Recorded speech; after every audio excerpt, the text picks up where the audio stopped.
Mr. Garcia, ¿cómo estás?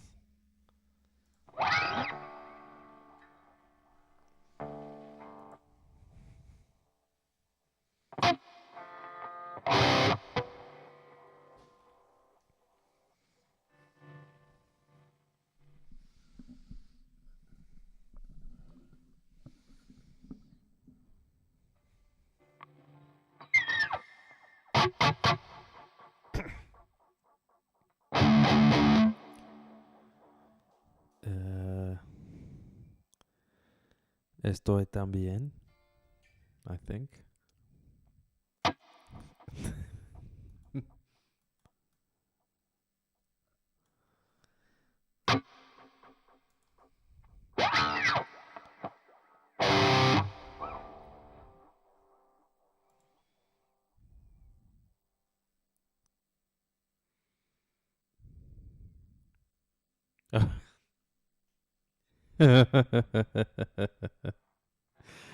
Oh man.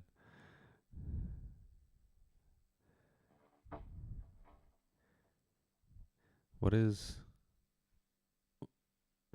how do you pronounce the Y? Like the Y there. Because estoy bien, Y, usted. What? Yeah, like how do you pronounce the Y?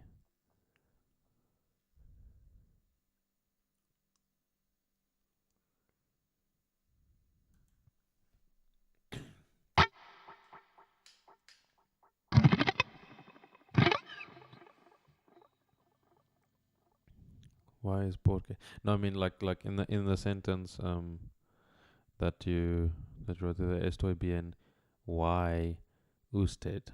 Like the letter Y. Like how do you pronounce that? Is it just A? Oh, I don't know. Porque.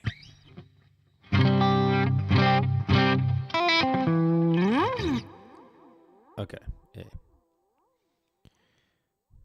Is it E or E? And usted. What is usted?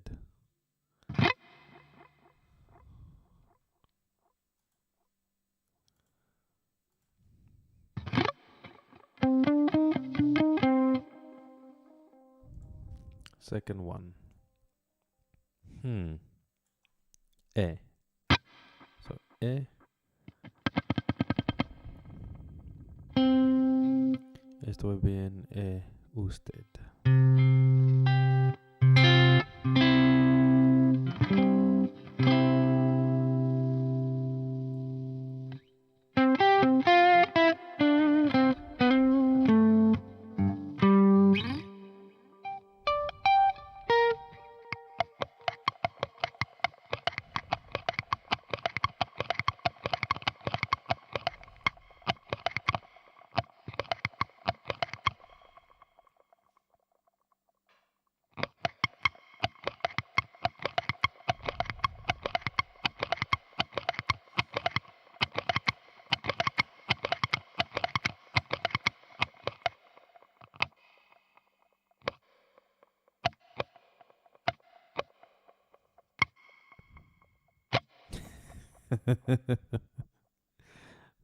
Thank you.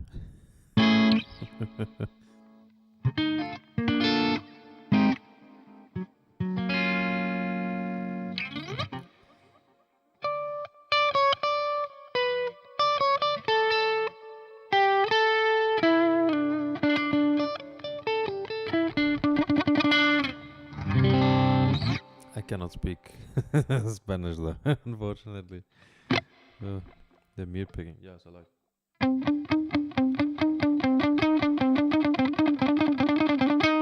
So I'm muting, palm muting. But this specific thing that I was doing now is mainly just for my right hand. I want to practice the specific mechanics of the right hand. So what I'm doing is I'm eliminating the left hand entirely and just placing it there, not fretting it, but lightly enough to make sure the strings don't ring out. And then what I'm doing with this thing is I'm trying to make sure that when I do this turnaround, so like this, direction change, that I do that smoothly, because what can happen is at speed I can rely too much on momentum and it'll break the definition. So it'll be like,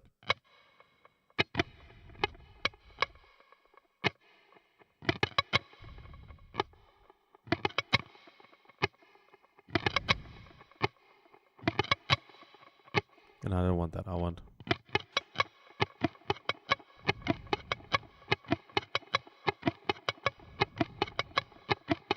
don't want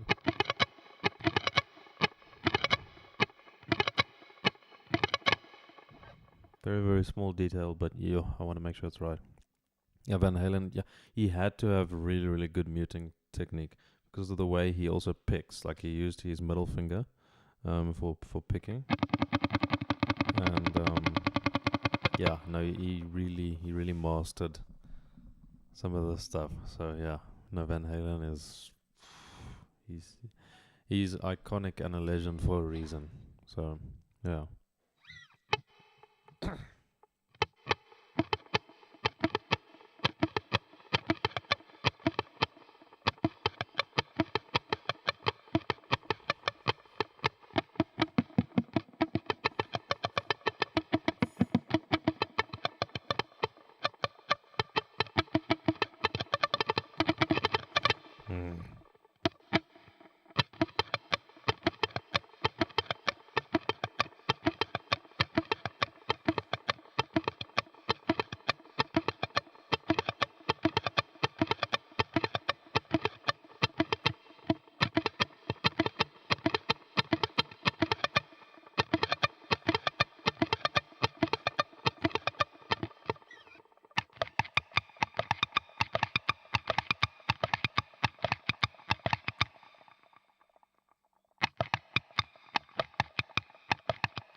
Yes, I did schedule it on Google Calendar as well, but I don't know if the link automatically was sent to you. But I'll reply to your email. I sent the sorry, I saw your newest one. I made sure it wasn't in spam, and then yeah, now then we'll have our first one this Saturday, tomorrow. For me, for you it'll be the day after tomorrow.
The modes, does it matter what chords you're using? Yeah, no, absolutely. The chords, it depends if you're playing the chords or if the backing track is playing the chords, because that's the modes are very much context based.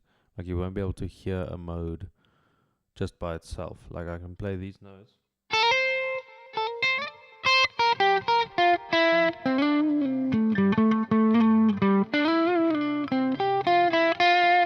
I can play all that stuff.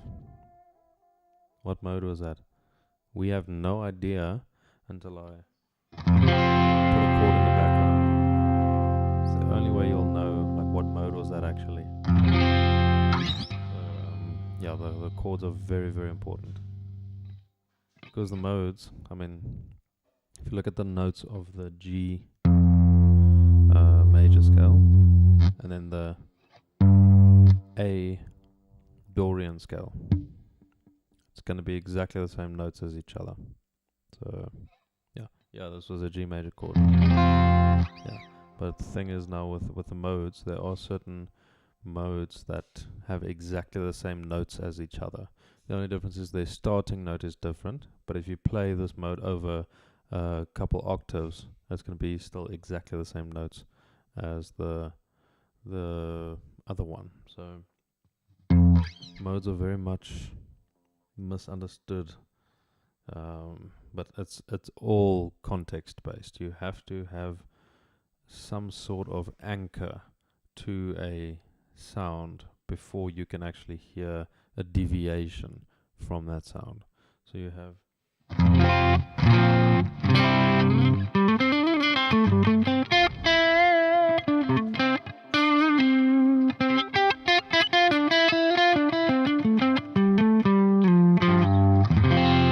never go.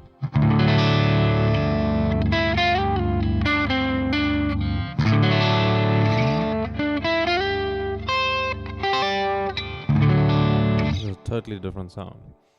So you need to have that context behind whatever you're playing. So G major scale has the flat seventh. No. G major, any sort of major scale, the Ionian mode will have 0 flats, 0 sharps or whatever, or like in according to the number structure of it. But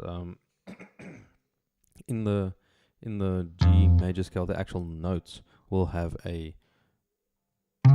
the seventh note will be flat, like you said. So 1, 2, 3, 4, 5, 6, 7. So this is just a G flat or an F sharp. But now we're getting into very, very unstable territory, because now you're speaking of the flat seventh, and the flat seventh is referring to the F sharp, which is a G flat, and it happens to be the seventh note in the sequence. But when we speak about, let's say, the numbers, like the actual numbers of the scale degrees, then a Ionian scale won't have any sharps or flats when describing the number sequence. When describing the actual notes, there will be. So if we went to A, then it's A, B, C sharp. So according to the notes in the A major scale, there will be a flat third. But the problem is now the flat third, depending on how you are going to process this information, can mean in notes terms natural note A, B, D flat or C sharp. So that is your third note, which happens to be which can be described as a flat or a sharp note. But if you're speaking in terms of scale degrees or intervals, then the problem is if you say a flat third or a flat seventh like that, people will interpret it as 1, 2, and then a deviation from the Ionian scale, the major scale, flat third. Same with the example of the flat 7, so 1, 2, 3, 4, 5, 6, and then the major scale's structure has no sharps or flats in terms of the scale degrees. But now if we say 7 is a flat 7, then it's going to be there. So we're going to have our scale be this.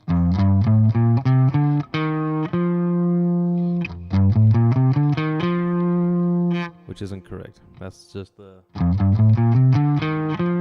Mixolydian scale. So it's not the pure major scale. So we get into very, very unstable territory when we aren't clear about these very, very specific things. There's a difference between when you're speaking about the scale degrees of a specific scale or key or whatever, and deviations from the Ionian scale, which is your main path, and versus if you're speaking about the actual notes themselves. That's there's sometimes this overlap, and people don't necessarily regard it high enough. Yeah, so this overlap is very important to understand, but I think it's just a way of communicating. But the thing about communication is is a reflection of understanding. So just make this distinction very, very important. So the major scale Ionian mode will just be 1, 2, 3, 4, 5, 6, 7. Every other mode will have their notes defined in accordance to the Ionian mode. So any deviation from the Ionian mode will be a new mode. So if we have 1, 2, 3, 4, 5, 6, 7, 8, and then we were to shift one of them, that'll be a different mode. So if I went flat 3, now it's not the Ionian mode anymore. But the only reason we call it a flat 3 is because the default structure has now been edited or changed. So instead of it being, that's now, so that's why we say a flat 3. So flat 3. Then we can go.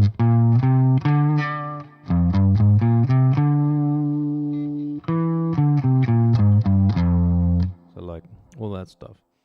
It can get very, very difficult to understand anything if you don't have this separation of, I guess, frameworks. Where if we're speaking about scale degrees or a key or anything as a default versus the actual notes themselves, that is a very, very unstable ground if you don't have that separation. A lot of people feel like Les Paul, they have sharp corners. Why do people like Les Paul? Let me tell you why. Slash and Jimmy Page. So that's it. Yeah, they're very, very heavy, extremely heavy. Oh my word! They like the contour neck heel. Yep. Yeah, that thing is so annoying. But it's exactly the same with Stratocasters. Like that's my biggest frustration with Fender Strats or Telees or anything. It's ergonomically annoying to play, at least for me. But a Strat mainly because of the volume knob. That's like right against the pickup and the bridge. And then, yeah, the contour at the back. Ugh, yeah, big frustration. Yeah. Yes, Dorothea, you're right. Thinking in intervals is a lot more important than thinking in terms of notes. The notes themselves are, except for the tonic of whatever key, the rest of the notes are totally irrelevant because everything will be looking towards the tonic of the key. So if the key is A is the tonic. A is the only note you actually need to know in this context. Everything else will be in relation to that note. So now if I do this, I don't have to know what all that stuff is. I can see it because I know that's my main one. So the notes themselves, when it comes to guitar, are not nearly as important as people make it out to be. The most important thing is understanding the intervals, as you're saying. You have a Mitchell guitar, center, brand Les Paul copy, but for rhythm playing, plays real solid stuff. Yeah. Does the G string also just go out of tune? Seems to be a pattern with. Or is it only the Gibsons that do that? C major backtrack. We can use the D Dorian scale, E Phrygian scale, F Lydian scale. True. But let me ask you, what are the notes of the D Dorian scale? What are the notes of the D Dorian scale? and what are the notes of the C major scale? What are the notes? It's a very, very important thing now to understand. Like, what are the actual notes in it? In the C major scale, it's just C, D, E, F, G, A, B. In the D Dorian scale, it's just D, E, F, G, A, B, C. So if you look at the C major scale and the D Dorian scale, they don't have a single note that is different, which means you're not going to be able to capture the sound of the Dorian scale. So it becomes a bit of a problem, because now you've moved your the lowest note of your octave up 1 degree. So now it's fantastic, but now are we actually going to capture the sound? Because what if I play a bit lower than that octave, or higher than the end point? If you're only going to be playing within 1 octave range, that'll technically work. But the thing is, if I have, let's say, let me do it like this. If I have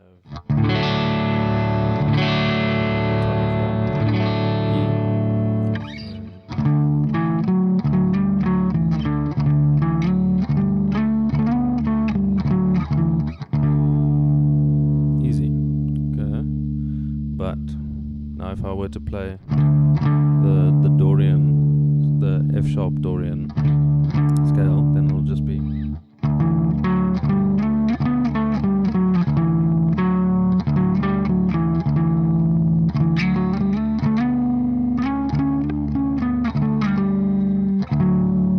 not much of a difference between those two. But if I take the structure of the Dorian scale, and I pretend we're in the key of E Dorian, then you'll hear the sound.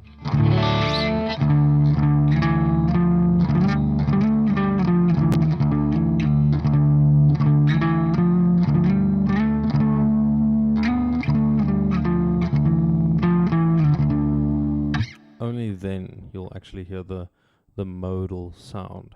I can do the same. If I wanted to have a minor type sound, I just pretend I'm in, I still use the tonic, the E as my main thing, and then we'll go to the E minor scale.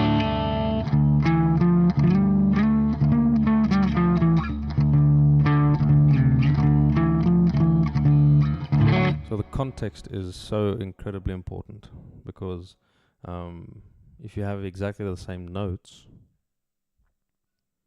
it's not really going to make a difference to the sound. You need to have that deviation to capture the sound of a specific mode. But yeah, have a good one, random trending. Have a good one. The relative mode approach. So taking parallel modes approach. So parallel modes I prefer. I'm more call them like mirrored modes. So the thing is, I know the structure of, let's say, the Ionian mode, so it's just the major scale. Now if I want to capture the D, let's say the A Dorian sound, if I want the Dorian sound, I'm going to take this the tonic as a mirror, and I'm going to flip it over,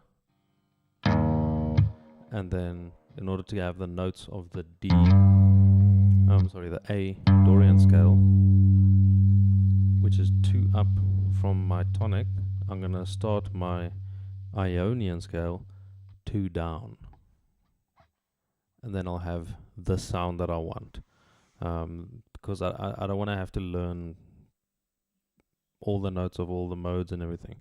I can just use this approach.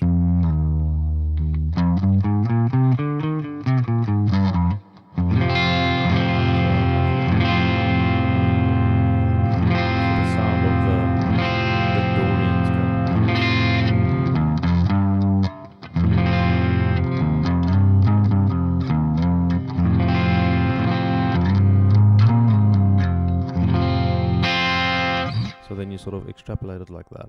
So I don't know if that's what you mean by parallel modes, but I just refer to them as mirrors, because now if I have, this is my key, I want a Phrygian sound, I go to my Phrygian note, so it's 3 up, so I'll just mirror that on the other side, so it's going to be 1, 2, 3, then I'll play it like that. So this is now 2.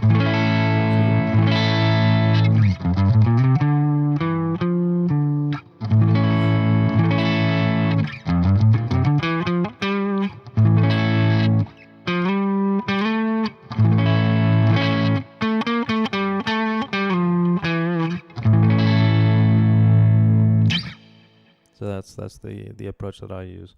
It works a lot better because you can actually capture the sound of that thing. Constructive suggestion: your guitar sounds too loud for your voice microphone. Oh, okay, perfect. Thank you so much for that. Okay, let me quickly just have a test to see that. Okay, so testing 1, 2. Let me check. So yeah, I see the the guitar might be a bit loud. Let me boost my microphone a bit. Testing 1, 2, 1, 2.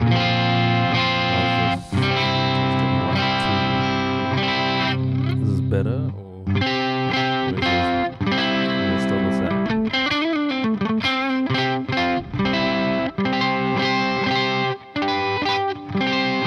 What's up, Mr. Doe? Back from the bakery. How's it going? Is this better, Bobby?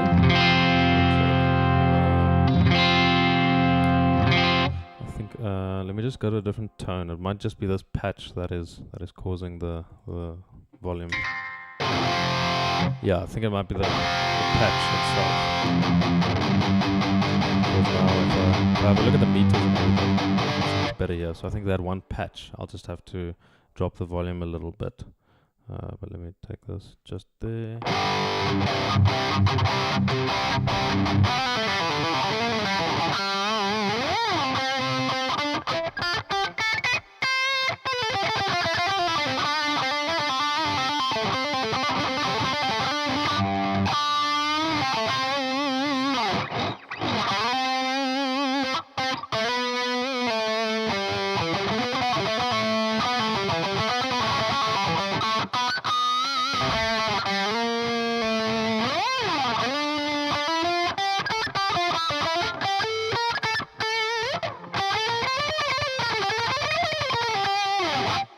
What mode does Ingvar Malmsteen use? So he uses the Phrygian dominant very, very much. So that'll be the harmonic minor scale. So he'll go.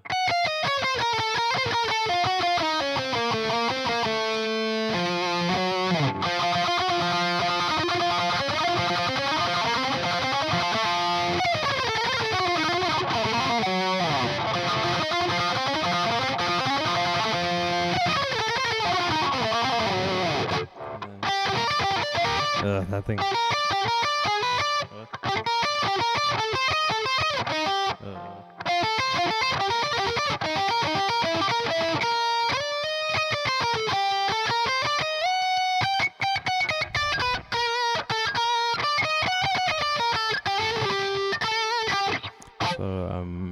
Yeah, the harmonic minor scale is the sort of neoclassical sound that you want, that Ingvar really, really has captured really well. Just there.